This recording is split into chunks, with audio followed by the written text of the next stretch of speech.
Video में आपने पढ़ चुका है कोलराउस नियम के उपयोग, अभिगमनांक की गणना और वियोजन की मात्रा। ये सब आप इसके पहले वीडियो में पढ़ चुके हैं। इस वीडियो में हम पढ़ेंगे तनुता का प्रभाव। ठीक है, और भी चीज़ें हैं जो इस वीडियो में हम जानेंगे, और तनुता के प्रभाव का ग्राफीय निरूपण भी हम देखेंगे।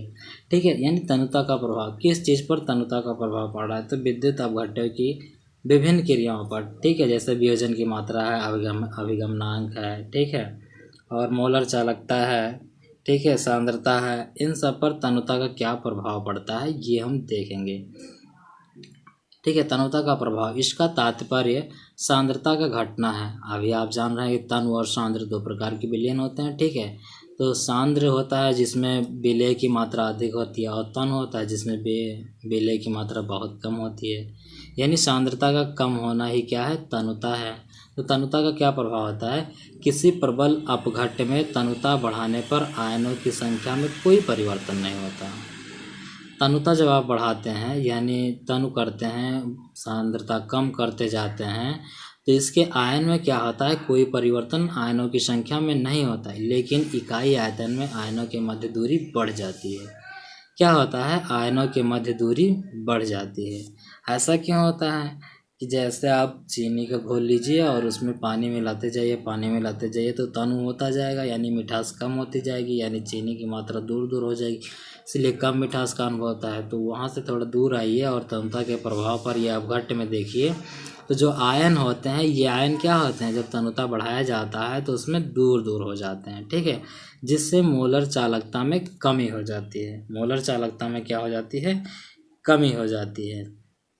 इसी के विपरीत या थोड़ा अलग कहें कि किसी दुर्बल अपघट्य में, अभी आपने जो पढ़ा, ठीक है, वो प्रबल अपघट्य के लिए था, लेकिन आप देख रहे हैं कि दुर्बल अपघट्य में तनुता बढ़ाने पर आयनों की संख्या में इकाई आयतन में वृद्धि होती है।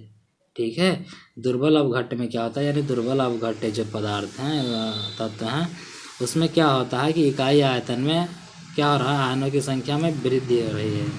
ठीक है, आयन की वृद्धि होती है, लेकिन दुर्बल अपघट्य का पूर्ण आयनन अनंत तनुता पर होता है। ठीक है, दुर्बल अपघट्य का पूर्ण आयनन जो होता है वो अनंत तनुता पर, यानी बहुत जब अधिक तनुता होगी, बहुत अधिक तनु होगा विलयन, ठीक है, अपघट्य होगा तो उसका पूर्ण आयनन होगा, अर्थात नहीं होगा, यानी अनंत तनुता तो हो ही नहीं सकती।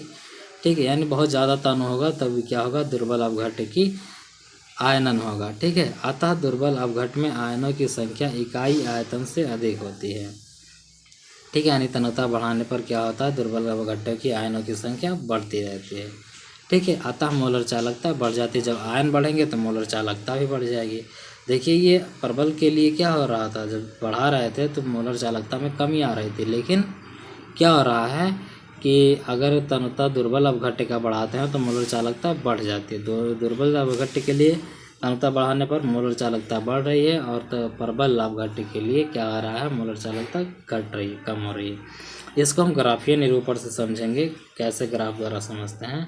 ठीक है, ये तनुता के प्रभाव का ग्राफीय निरूपण है। ठीक है, एक्स एक्सिस पे क्या किया है हमने, तनुता लिया है, यानी जैसे यहाँ 0 है और यहाँ से क्या कर रहे हैं, जब हम राइट हैंड साइड में जा रहे हैं तो यानी तनुता हमारी बढ़ रही है। ठीक है, यानी तनु अपघट्य को क्या किया जा रहा है, तनु किया जा रहा है, और ऊपर जाने पर मोलर चालकता है। ठीक है, मोलर चालकता बढ़ रहा है। तो दुर्बल अपघट्य का क्या है, जैसे जैसे हम तनुता बढ़ा रहे हैं, ठीक है, तो दुर्बल अपघट्य की मोलर चालकता ये जो है, ये देखिए ऊपर बढ़ रही है। ठीक है, यानी तनुता बढ़ने पर ऊपर जा रहा है, ये मोलर चालकता इधर दिया है तो मोलर चालकता क्या हो रही है, बढ़ रही है। ठीक है, लेकिन प्रबल के लिए क्या हो रहा है, प्रबल अपघट्य के लिए जैसे जैसे तनुता बढ़ रही है तो ग्राफीय निरूपण इसका क्या होगा, प्रबल अपघट्य के लिए इसकी मोलर चालकता देखिए इस तरह से है ना, ऊपर जाने पड़ रहा है तो ये नीचे आ रहा है, यानी क्या आ रहा है, मोलर चालकता प्रबल अपघट्य की बढ़ रही है, यानी तनुता बढ़ाने पर मोलर चालकता प्रबल अपघट्य की कम हो जाती है और दुर्बल अपघट्य की बढ़ जाती है। ठीक है, दूसरे में देखेंगे, अभी तो इसको मोलर चालकता और तनुता के क्षेत्र संदर्भ में देखे हैं। अब देखेंगे कि मोलर चालकता, ठीक है, तनुता और सांद्रता के संदर्भ में। सांद्रता देखो जब बढ़ा रहे हैं, ठीक है, इधर मोलर चालकता बढ़ रही है और ये तनुता भी ऊपर की तरफ बढ़ रही है। ठीक है, तो क्या हो रहा है, दुर्बल अपघट्य जो है जब इसकी सांद्रता क्या करते हैं, मोल प्रति लीटर बढ़ाते जाते हैं तो इसकी मोलर चालकता धीरे धीरे क्या होता है, घटता जाता है दुर्बल अपघट्य का। लेकिन प्रबल अपघट्य का क्या हो रहा है, मोलर चालकता बढ़ता जाता है। जैसे जैसे तनुता हम इसका क्या करते हैं, सांद्रता बढ़ाते जाते हैं, वैसे वैसे प्रबल अपघट्य की मोलर चालकता क्या हो रहा है, बढ़ रहा है। ठीक है, आगे देखेंगे।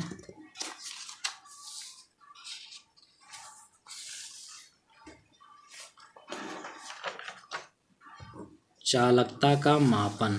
ठीक है, क्या देख रहे हैं, चालकता का मापन। कोलराउस के अनुसार चालकता का प्रायोगिक मापन निम्न सूत्र से किया जा सकता है। अब कोलराउस ने एक सूत्र दिया था, ठीक है, चालकता के मापन के लिए। ठीक है, लैम्डा सी बराबर lambda infinite minus b into c, b into under root c. ठीक है, जहाँ लैम्डा सी क्या है, सी सांद्रता पर मोलर चालकता है। ठीक है, लैम्डा इनफाइनाइट यानी अनंत तनुता की चालकता है। बी एक स्थिरांक है, क्या है, स्थिरांक है। सी क्या है, सांद्रता है। इसी प्रकार बोर्न आंसगर ने, किसने, बोर्न आंसगर के अनुसार बी स्थिरांक का मान निम्न प्रकार से क्या दिया। देखिए, जब इस प्रकार के सूत्र आपको दिए हों, ठीक है, जो कहीं से क्या किए गए हैं, डिराइव ना किए गए हों, ठीक है, जो सूत्र डिराइव ना हो तो उनको क्या कहा जाता है,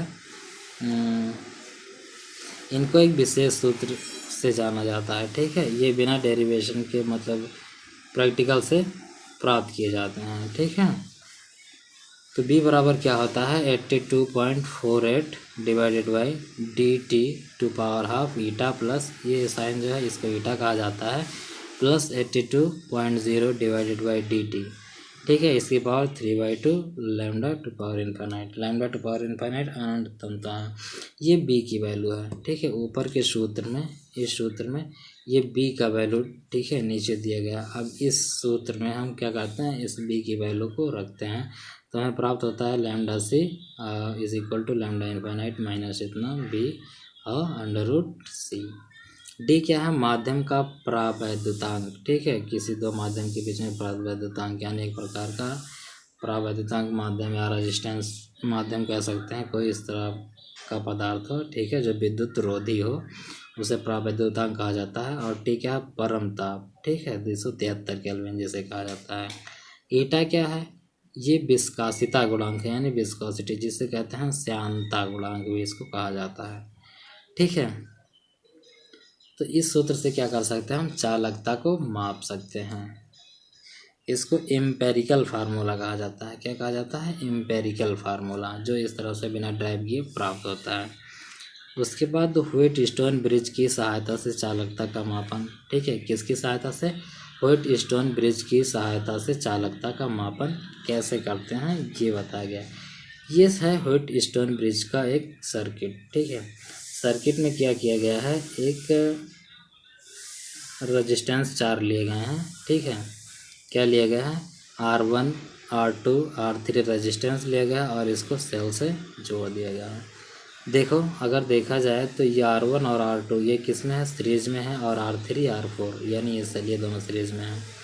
और R1 R3 ये क्या है, पैरेलल में है, और R4 R2 और R4 ये पैरेलल में है, यानी समांतर क्रम में है। R1 R2 श्रेणी क्रम में, R3 R4 श्रेणी क्रम में, लेकिन R1 R3 और R2 R4 ये क्या है, समांतर क्रम में है। ठीक है, और इनको एक सेल द्वारा जोड़ा गया है। तो इसमें व्हीटस्टोन ने बताया कि R1 और R3 का अनुपात जो है वो R2 और R4 के अनुपात के बराबर होता है। तो R4 ये सेल द्वारा लगाया गया प्रतिरोध है। ऐसा नहीं कि सेल से हमें विद्युत धारा मिलती है तो वो कोई प्रतिरोध नहीं उत्पन्न करता, वो भी कुछ प्रतिरोध लगाता है। ठीक है, तो R4 क्या है, सेल का प्रतिरोध है, और हमें इसी की चालकता निकालनी है। चालकता निकालने के लिए पहले प्रतिरोध निकाला जाता है। तो क्या बताया व्हीटस्टोन ने, R1/R3 बराबर R2/R4। देखते हैं,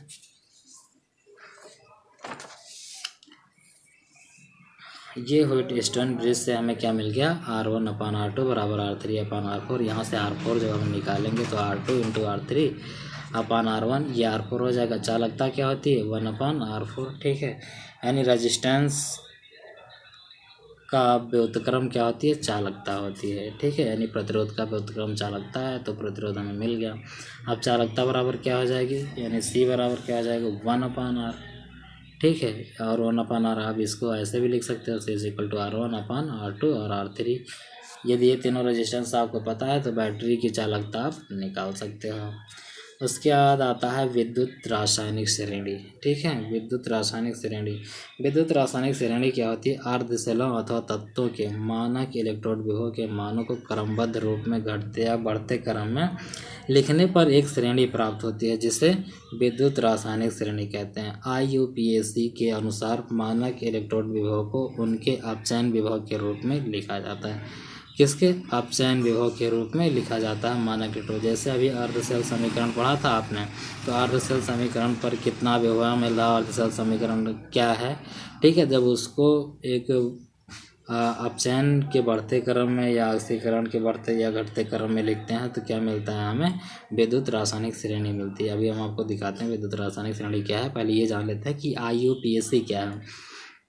IUPAC का पूरा नाम होता है international union of pure and applied chemistry, यानी अंतर्राष्ट्रीय पद्धति पर जो मान होता है, ठीक है, केमिस्ट्री का, प्योर और अप्लाइड केमिस्ट्री, उपयोगी केमिस्ट्री, उपयोगी रसायन का। ठीक है, उसी को कहा जाता है IUPAC, international union of pure and applied chemistry. ठीक है, ये एक मानक निर्धारित किया है इलेक्ट्रोड विभव के लिए। ठीक है, उसी के सीरीज में रखने पर विद्युत रासायनिक श्रेणी प्राप्त होती है। तो ये है विद्युत रासायनिक श्रेणी। ठीक है, और ये विद्युत रासायनिक श्रेणी है, और ये है मानक इलेक्ट्रोड विभव, मानक इलेक्ट्रोड विभव। ठीक है, ये रासायनिक श्रेणी है, आप देख सकते हैं। ठीक है, ये पूरी श्रेणी आपको दी हुई है।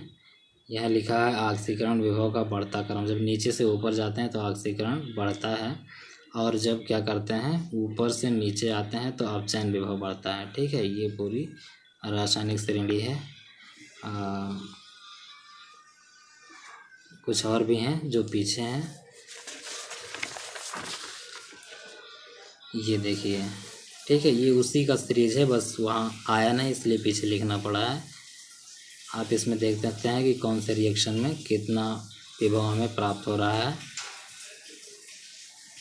ठीक है, जैसे Cl2 का क्या हो रहा है, अपचयन हो रहा है, तो 2Cl-1 रहा है, तो इस पर क्या हो रहा है, अपचयन विभव इसका 1.36 वोल्ट आ रहा है।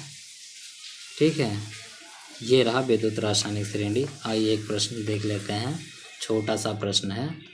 ठीक है, कि क्या एक जिंक के पात्र में कॉपर सल्फेट के विलयन को रख सकते हैं। ठीक है, ये लॉजिकल प्रश्न है कि क्या एक जिंक के पात्र में कॉपर सल्फेट के विलयन को रख सकते हैं, तो उत्तर है नहीं रख सकते। क्यों नहीं रख सकते, क्योंकि जिंक का मानक अपचयन विभव Cu से कम होता है, यानी कॉपर से कम होता है। आप विद्युत रासायनिक श्रेणी में यदि देखेंगे कि जिंक का मानक अपचयन विभव जो है, ठीक है, ये है कितना है, -0.76। ये कॉपर के अपचयन विभव से क्या होता है, कम होता है। कॉपर का अपचयन विभव ये है। ठीक है, कितना है, CO का +0.34, +0.3 से क्या हो रहा है, ये -0.76 क्या है, कम है। इसीलिए ये क्या होगा, अतः Zn क्या करेगा, CO से अधिक क्रियाशील है। ठीक है, अब अपचयन विभव कम है तो क्रियाशील अधिक होगा CO से, अतः कुछ समय पश्चात विलयन ZnSO4 का बन जाता है। ठीक है, रिएक्शन में आप लिख सकते हैं Zn + CuSO4 गिव्स आउट क्या बना रहा है, ZnSO4 + Cu। इसी यही कारण है कि जिंक के पात्र में कॉपर सल्फेट के विलयन को नहीं रख सकते हैं।